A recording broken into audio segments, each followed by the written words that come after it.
what's up? My name is Daniela and welcome to a new video. So today I'm very excited to be making an unhaul, like one of my favorite videos to make, and also I'm really excited to finally be tackling the unhaul pile, because if you saw a video that I've done months ago at this point where I decluttered my wardrobe and my bookshelves, I set aside a pile of books and, you know, was planning to make an unhaul so that I can get rid of the books, and I'm planning to sell them at a secondhand bookstore, and then I just let the pile sit there for months. And yesterday I finally did a lot of cleaning, and also looking at the pile now, there were books that maybe I wasn't so sure about, and you know, I just set them aside, and now looking at them I might not be getting rid of all of these right now, because if I'm not sure I'm just not going to force it, but there are definitely some that I'm getting rid of. So my feelings on some of them definitely haven't changed and they can go. So okay, without further ado, let's look at the books I'm getting rid of right before the end of the year. So first off we have Eliza and Her Monsters by Francesca Zappia.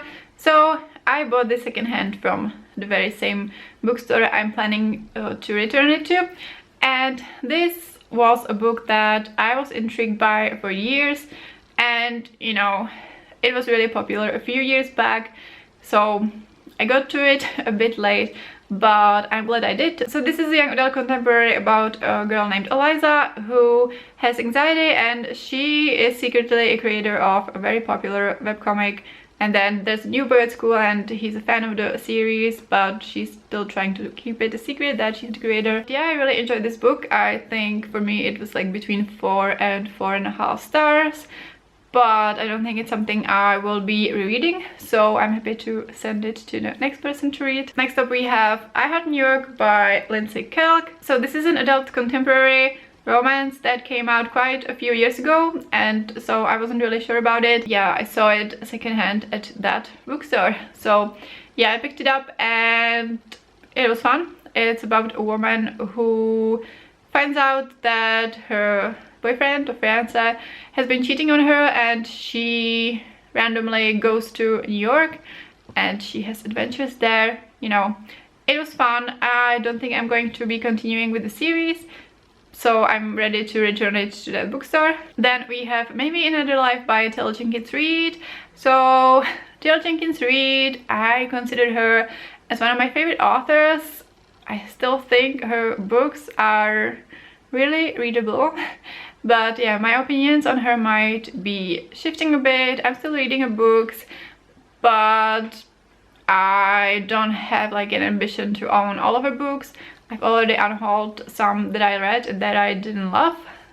I mean, you know, like didn't love like 5 stars. So currently the only books I'm keeping by her is Daisy Jones and the Six, and I still have a couple of books from her backlist and also Carrie Soto to read. And yeah, maybe I'm losing some steam with her books. Well, this is an adult contemporary with some like sci-fi element a little bit, because it's about a woman who breaks up with her boyfriend and she comes to her hometown, and there are 2 timelines that follow 2 possible outcomes after she bumps into her ex or like friend. And in one possibility she goes home with him, and in the other she doesn't. And yeah, that leads to like 2 totally different versions of what her life is after that. So that was definitely an interesting element. I enjoyed this book.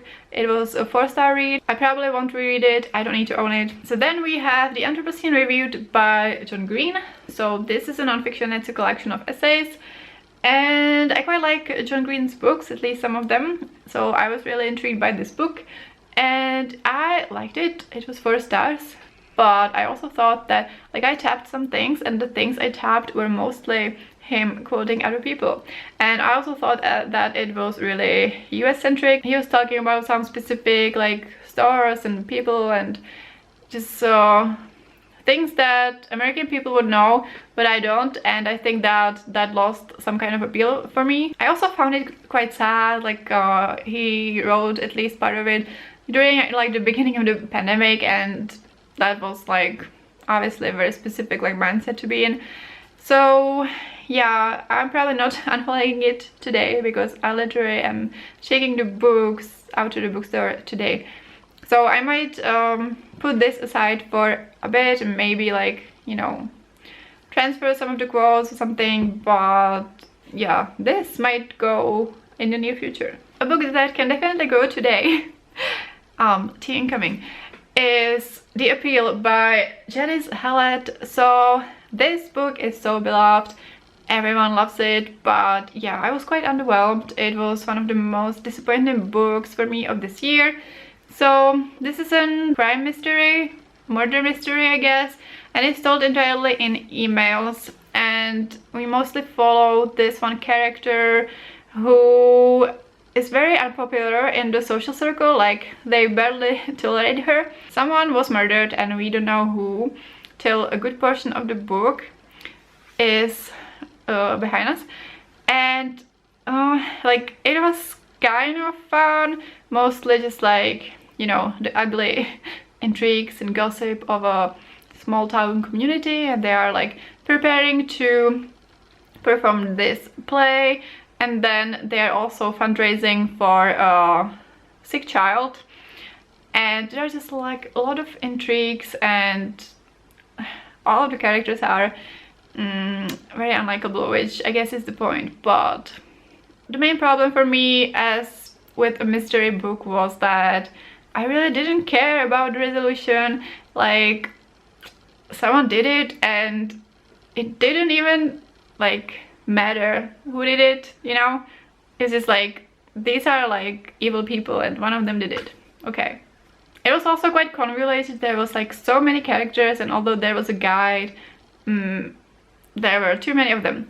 And then it's also constructed as like, we hear about the case from some students who are trying to discover, you know, who did it, and so there's some correspondence between them and their teacher, and then at the end they just like throw a whole bunch of theories at you so that yeah, like, yeah, any of them could be correct, and it doesn't really matter. Like, I didn't care. And also, yeah, as many people have pointed out, it's completely like far-fetched and ridiculous how like these characters would be like emailing each other like, hey, where are you? Like, I'm standing in front of a building waiting to pick you up. Like, why don't you text it? Or like, you know, no, writing an email. Everything was an email.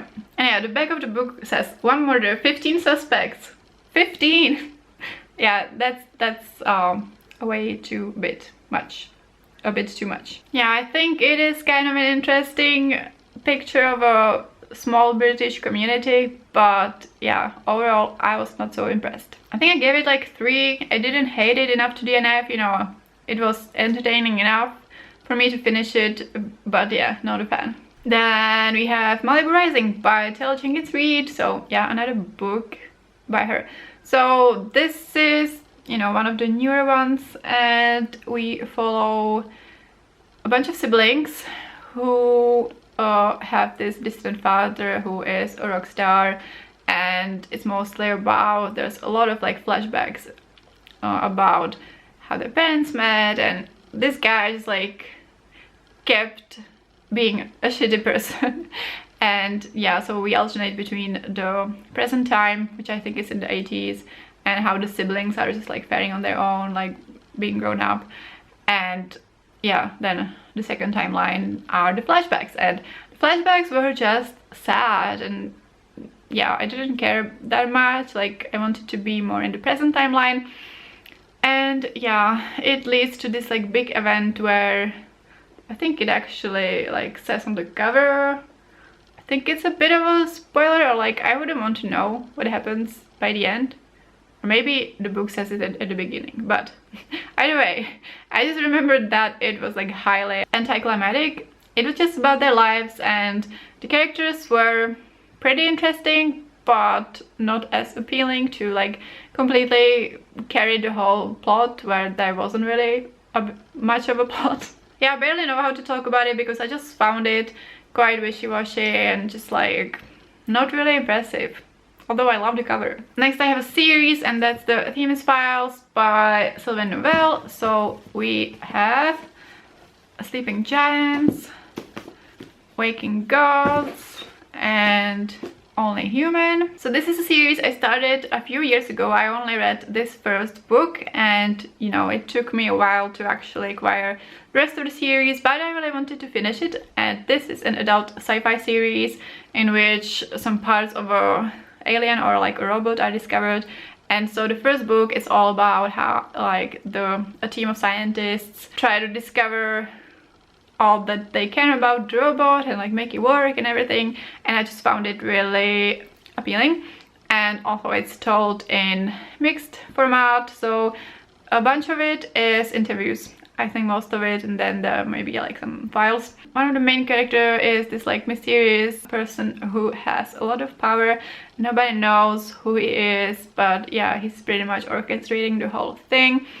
And yeah, the thing I liked most about the first book was the science and like how they were like slowly discovering things about it. There was a linguist on the team, and yeah, it was just really intriguing. But then the two other books I just didn't love as much. They moved a lot into politics and basically a dystopia. Then we also lost one of my favorite characters, and so the characters we focused on, especially in the third book, I didn't really like. So yeah, it just went a bit downhill, not as much. I think I gave the second book 4 stars and the third book 3 stars. I'm really glad I finished the series. First one is still my favorite, but having read all of it, I don't think I will be rereading it. It's like when you really like the first book and then you read the rest of the series and there's at least one volume that you didn't love, it kind of, you know, dampens my enjoyment retrospectively. But anyway, like I read this volume twice, I finished the series, so for now I'm just done with it. You know, I'm glad I finished it, but that's it, I can part with it now. Then we have a book that I'm probably not unhauling, and that's Project Hail Mary by Andy Weir. So this is actually one of my favorite books of 2022. It's a sci-fi about an astronaut who is in space trying to make this scientific breakthrough so that he can save the Earth, and there are also flashbacks to his previous life before he took off, and there's an amazing friendship. I really like the science, it was amazing, I really loved it. So you might ask why I would be unhauling this book, and I had some reasons, like I don't know if I will be reading it pretty soon, and you know, it's really chunky, blah blah blah, but I'm probably keeping it for now, and yeah, we will just see what happens with this one. But I haven't even filmed like my favorite books of the year, etc. So I'm not sure about this one, so as I said, I'm not going to push it. So yeah, you can stay for now. And then we have come to the last book of this unhaul. So it is Billy and Me by Joanna Fletcher. So this is also one of the biggest disappointment of this year. I thought I would enjoy this book, like it comes highly recommended as this romance between like an ordinary woman from a small town who works in a cafe and a famous actor. And boy, did I have problems with this book. So I think this is either her debut or like a book from pretty early on in her career, and the writing really shows. So yeah, the writing was pretty awkward. She uses a lot of exclamation marks, but like not in dialogues, but in the narrative. So the main character would be thinking like, we were outside for a bit and then I realized I was really hungry! Exclamation mark. And I was just like, what? Like yeah, being hungry is a dire situation, but yeah, it just felt quite awkward. But maybe not as awkward as the romance between the two main characters. So the actor was basically felt pretty caricature-ish. He was just this overly cheerful boy who I didn't like him. And their dynamics is like, she left everything for him, she moved with him to London, I think, and then they just weren't very happy, and it was a shitty romance. I didn't like it. I mean, Now I'm probably like thinking and talking about it like much more harshly than when I actually read it.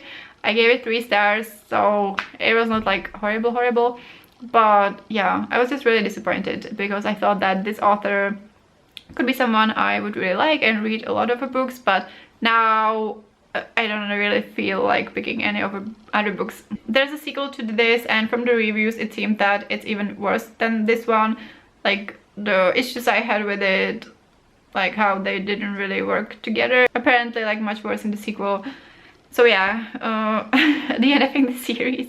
So on this note, I'm going to end this unhaul and prepare to get these books out of my house. Yay! Let me know if you have done an unhaul lately, or if you are planning to do one for the new year, for the new year cleaning. Or let me know what you thought of any of these books. If you don't know what to comment, just leave me the stack of book emoji. But yeah, that is all for today. Like this video if you enjoyed it. Subscribe to my channel if you want to see more.